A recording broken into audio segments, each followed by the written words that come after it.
The following was recorded in front of a live studio audience at the Studio 21 Podcast Café. This is the United Podcast Network. Welcome to the Friends in Recovery podcast, the podcast that is here to help you, a loved one, or a friend get started down the road to recovery. This is the Friends in Recovery podcast, brought to you by the Genesis House. Genesis House, providing a safe, nurturing environment to heal from addiction since 1992. Please be a friend and share our message with a friend on Podbean, iTunes, iHeartRadio, or YouTube. And now, here are your Friends in Recovery. Hey, welcome everybody. Good afternoon. I am Mike Miles, the Podfather, and I'm podcasting live from Studio 21 in lovely Salem, New Hampshire. Jersey Ed's not here today. Yeah, I don't know. Do we have to change the show title to Friend in Recovery? It's nice having a little extra room up here. Luckily, I have the producer extraordinaire, Ed Sullivan. Happy to be here. Oh, happy to have you, Ed. Believe me, doing this solo, I don't know if I can do it. We're going to give it a good shot, though. I'm sure you can, Mike. You know, and I first want to take this opportunity to thank Genesis House for setting up this podcast in this beautiful studio so we can spread the message of hope every week, which we've been doing now for over a year. Yeah, it's been a while. Yeah, 14 months, and I think we've touched many lives, and that's what we're about. We're trying to help people. You know, and if you can enjoy, or if you do enjoy the Friends in Recovery podcast, you can join us every week, every Tuesday, 3 o'clock. We hold monthly gatherings in Florida, New Jersey, Massachusetts. And coming soon, check out our Facebook page for updates. We also have a special event coming up. I think it's in October. The Friends in Recovery will be participating in the Atlantic City Marathon. Yep, it's in October. And don't worry, there'll be a 5K. It says don't worry, so don't I'm not going to worry. No, I wouldn't worry at all. I'm not worried about I'm not doing any of these, but Jersey Ed will be running the 5. No, he's actually running the half marathon. But for other people, there is a 5K and a 10K as well. It's going to be a great event for the whole family. Looking forward to that. Down in, I believe it's down in, I know it's in New Jersey. I'm not sure where. No? Just drive around until you find it? Atlantic City. It's going to be a great event. You can follow us on Facebook for updates and subscribe on YouTube. We're always looking to feature new recovery stories and professionals who are taking a fresh approach to addiction, treatment, and recovery. Reach out on our Facebook page for more info. You can reach us at friendsandrecovery.com website.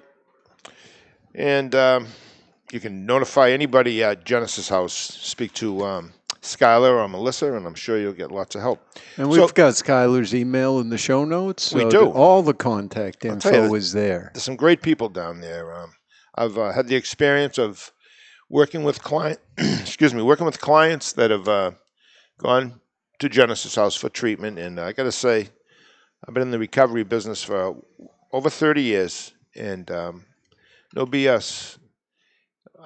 I've had some great results, some great recovery results for people that I care about, and some people that don't even know. We've been running the alumni series too, so people get a chance to hear from people who were helped by Genesis House. Good point, Ed. You know, that alumni series, we have a guy right now, Bob Cox.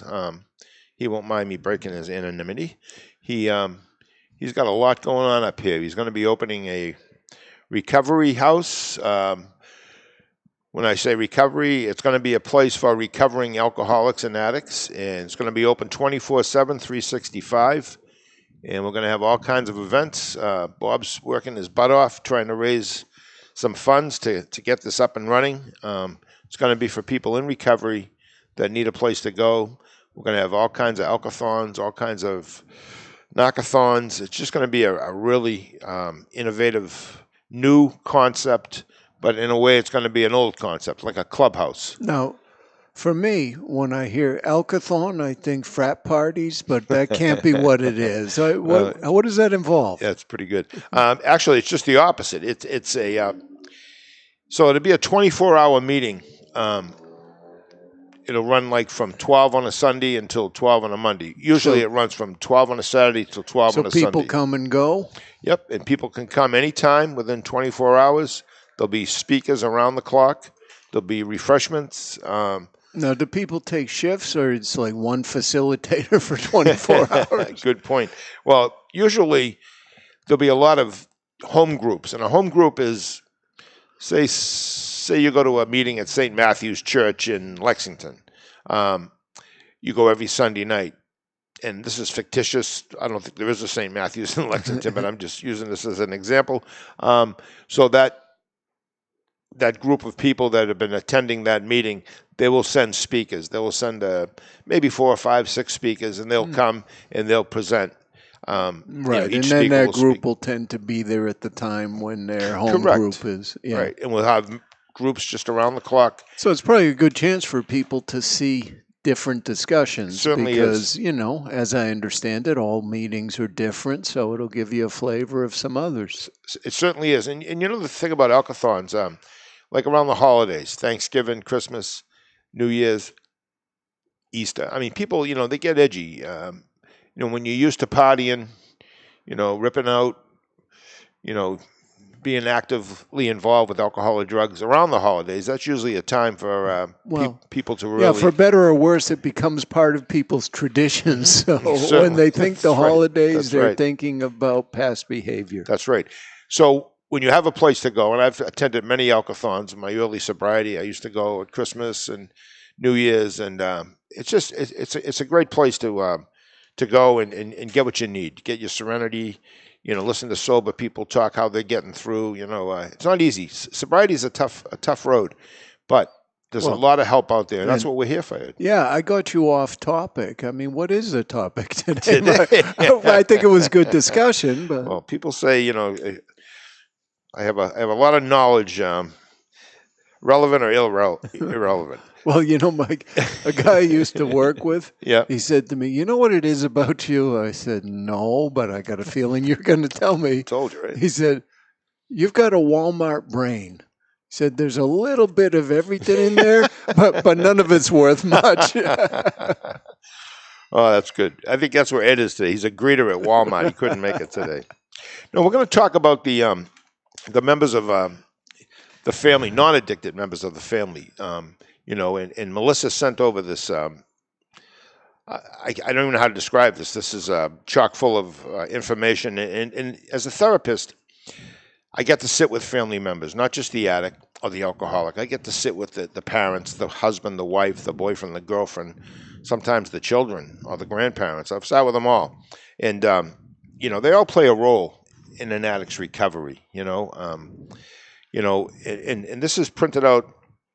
And I read it quickly when I got here, and it kind of filled my heart because I played these roles, and as a family member, I've also played these roles as a therapist, and it talks about the non-addicted family members. Sometimes they tend to overfunction or overcompensate for the addicted family member, for the addict. Yeah. Parents, spouses, children, siblings, they all may play different roles. They may play the role of the protector, Protector is somebody who's gullible, caretaking. You said it earlier, Ed, enabling. Yeah. Enabling behavior is so close to love because we love the person so much. We might give them a break. We might not tell them like it is. We don't have the heart to tell them no. They need that $20, or they need the car, or they need to go somewhere and get a ride to pick up what they need. We see how much they're suffering. So it's not a good place to be because it's very difficult. When you have an addict that's in your family or somebody that you love and is very near and dear to you, it's good to get a professional involved and to step aside. Not always easy to do, though. And not always. I've heard it said that especially men take on the role of wanting to fix everything. Sure. Instead of sometimes just knowing that listening is enough. Absolutely. But, I think this isn't something that people can fix by themselves. Sure. And mothers, a mother's love is nothing stronger. There's nothing, and I firmly believe this.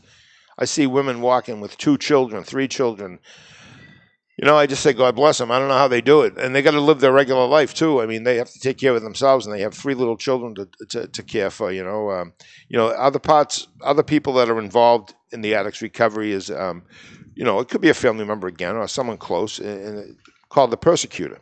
Someone who's always controlling, always angry, distant, believes that the punishment will fix the problems. In other words, you're grounded, you're not going out, I'm not giving you any money, you're not using the car, so therefore you're not going to use. Well, that doesn't work.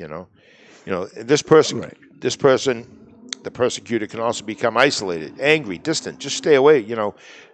Get pissed off basically, and not want to be involved. And that's not a good place to be. But it happens, and when it does happen, you can't beat yourself up. It's very frustrating to try to work with someone in recovery, because lots of times addicts and alcoholics, they want to quit, they want to stop, they just don't know how. They have the best intentions, and they don't know how. Then you have the blamer, and this is someone who avoids taking responsibility by scapegoating and projecting blame onto others. And again, it's, a husband telling a wife, if you weren't so good to him or you weren't so good to her, he wouldn't have this problem. Right. So it's the addicted person who becomes a blamer. Their problem is That too. caused Sure. by, so it can Sure. work both ways. Absolutely.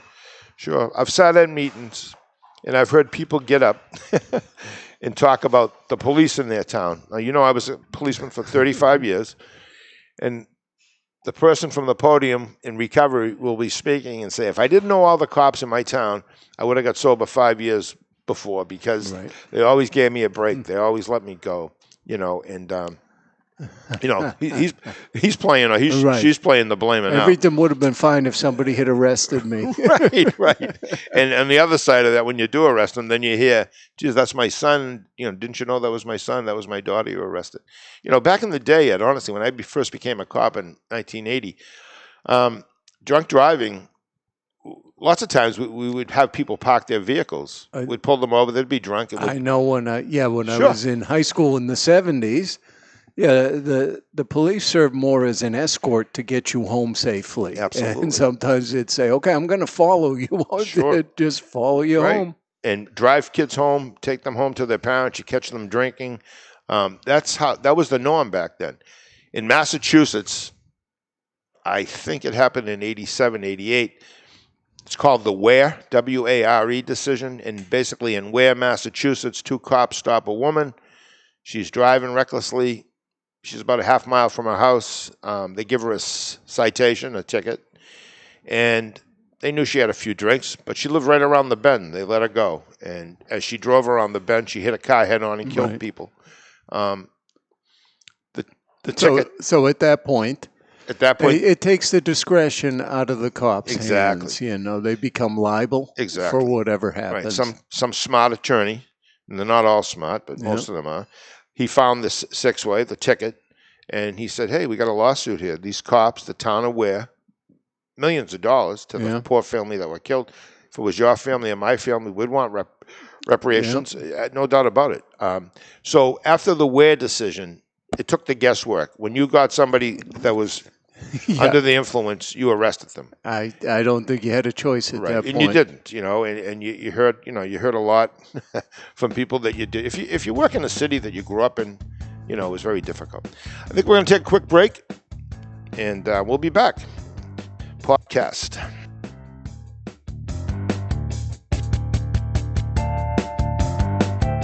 Genesis House is a premier substance abuse and rehabilitation facility located in beautiful Palm Beach County, Florida. We have been providing the highest quality of addiction treatment since 1992 and are accredited by the Joint Commission. We offer a range of programs that include detox, residential treatment, dual diagnosis, a Christian track for people who want to incorporate their faith into treatment, a uniform services track, and we work with most major insurance carriers. Genesis House is led by a dedicated team of administrative and clinical professionals, and we stand on our commitment to excellence in recovery services. Contact us today to find out more about our program. Take the first step and call Genesis House at 800-737-09 0933 or visit us on the web at www.genesishouse.net. That's 800-737-0933 or www.genesishouse.net.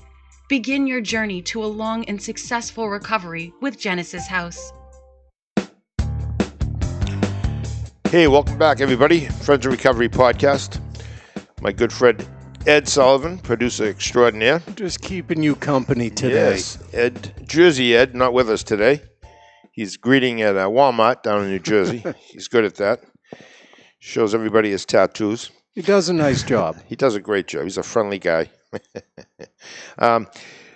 We were talking about different roles people play in recovery for addicts and alcoholics, and this is very interesting. Melissa sent this over, and reading this, it makes a lot of sense. It talks about intergenerational trauma, and it basically talks about maladaptive coping skills and strategies in patients frequently are a result of the traumatic events experienced by previous generations of patients' families, a phenomenon known as either intergenerational trauma or just family trauma.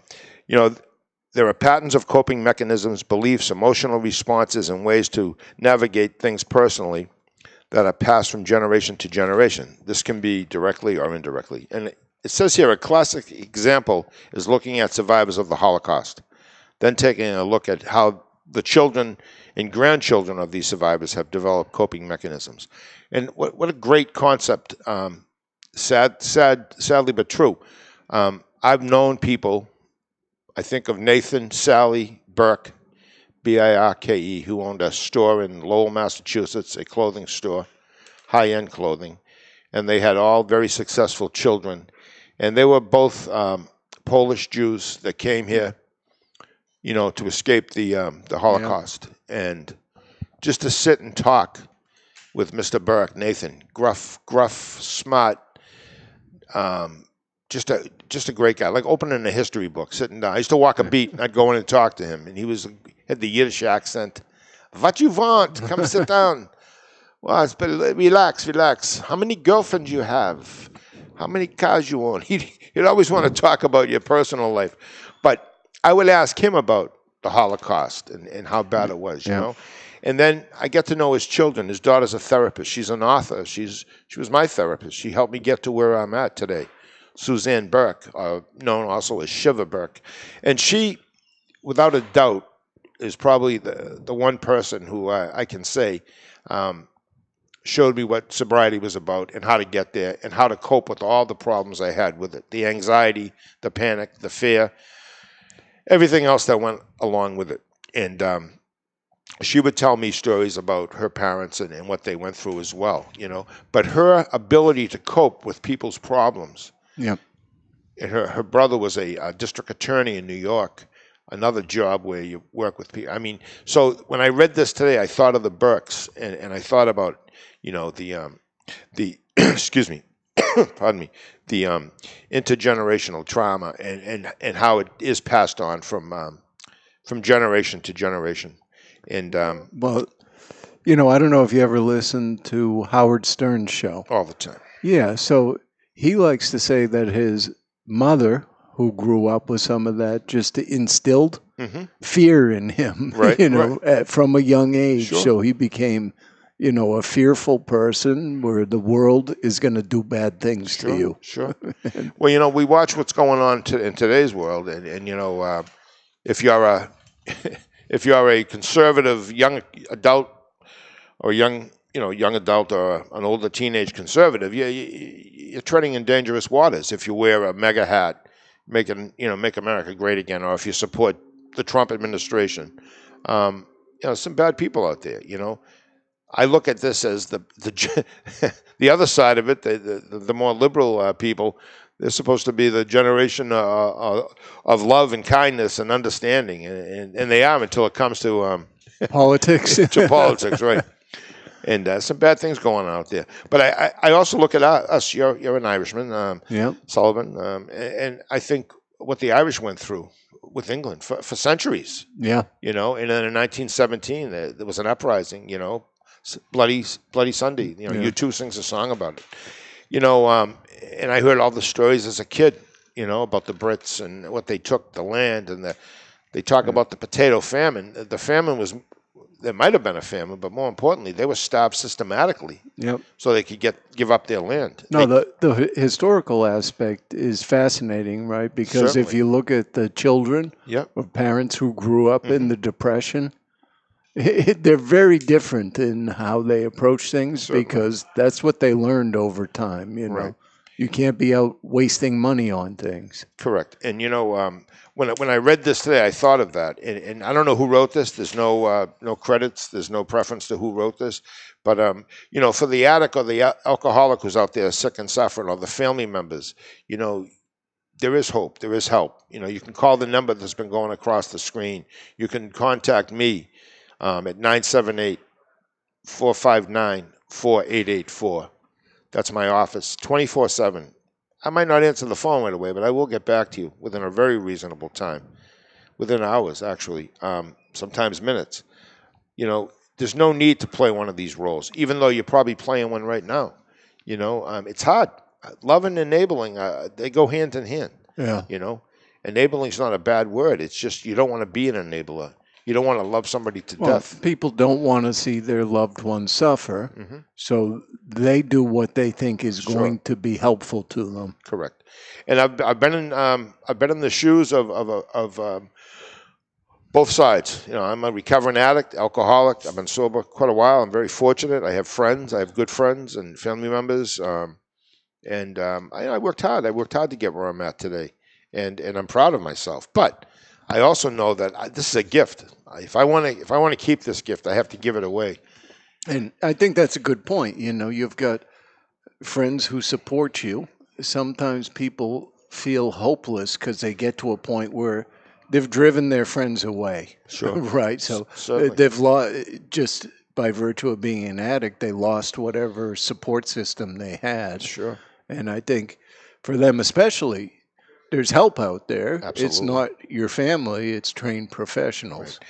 And when I look at a place like Genesis House, they have unbelievable trained professionals, from the people that answer the phone to the people that will tell you all about it, to the clinicians, to the owners. I've met them, and I got to tell you, the heart's in the right place. And, I think the other important thing is, in any of these situations, one size doesn't fit all. If Absolutely. you try something Right. and it doesn't work for you, try something else. Sure. As they say in AA, or they used to say before political correctness came, there's a wrench for every nut, No, if they had to revise a lot of sayings, Mike? Oh, I'm sure they have. Well, we used to be able to smoke in meetings, they don't do that anymore. But I just want to read one last sentence here. It says, when loved ones enter treatment, it is beneficial for every member of the family to access all of the resources they can, especially when they have a break to do so. When they have a moment, when you're at the end of your ropes and you're sick and tired of being sick and tired, there's individual therapy. You can go online, you can look anywhere, you can call us, you can for yourself, for your own self-being, if you're not an addict or an alcoholic and you're a parent, or a caretaker. There's Al-Anon. There's Alateen for your teenagers. The families, I think, would often feel a lot of resentment, and they got to work through the issues Absolutely. they have with the person who's in recovery. Absolutely, and this is what this is all about. I really believe that this is a very. I'm going to use this for my own practice. I'm going to try to make it a little shorter, but I'm going to make some cards out of this because it's so important to know what roles people play. I do a geneogram with families when I get them in, and this is very much along the lines of a geneogram, and very helpful. Again, I want to thank Genesis House for all they do, and I want to thank you, Ed Sullivan. My pleasure, Mike. And Jersey Ed, wherever you are, I hope you're having a good time. Thanks for stiffing me. See you next week.